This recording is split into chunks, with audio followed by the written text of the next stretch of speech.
The Chains of Time, Part 2, The Atlantic and Aftermath. The 15th century marked a turning point in African history.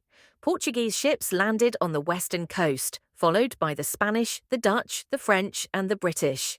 At first, they traded goods, metal tools, cloth, and weapons, but soon their eyes turned towards something else: human beings. What followed was the largest forced migration in human history. Europeans built forts along the West African coast, Elmina, Gorée, Cape Coast, structures that still stand today as silent witnesses.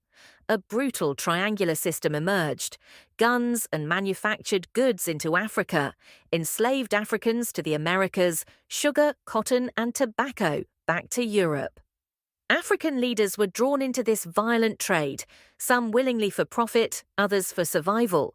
Raids increased, wars multiplied. People kidnapped neighbors to buy weapons for protection or power. Communities lived in constant fear. A quiet night could become chaos by dawn. The journey across the Atlantic, known as the Middle Passage, was a horror unlike anything Africa had ever seen. People were chained below deck in suffocating spaces. The air was thick with heat and disease. Crying, moaning, and prayers filled the darkness. Nearly 2 million died before reaching land. Their bodies were thrown into the sea, turning the Atlantic into a graveyard. Those who survived were sold at auction in the Caribbean, Brazil, and North America. Families separated, identities stripped, languages forbidden. In the Americas, Africans faced plantation labor, violence, and complete dehumanization.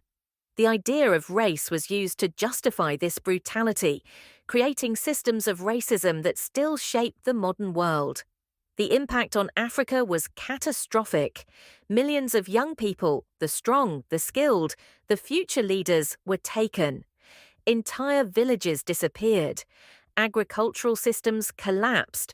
Rivalries deepened into centuries-long conflicts. And just when Africa was weakened by generations of slave trading, Europe returned, this time not as traders, but as colonizers. Colonization carved up the continent, exploiting its people and resources while ignoring the borders, cultures, and histories that had existed for thousands of years. Today, the descendants of those taken live across the globe, from Brazil to the Caribbean, from the United States to the Middle East and South Asia. Their music, language, spirituality, and resilience echo the strength of those who endured the unimaginable. Africa itself continues to rebuild,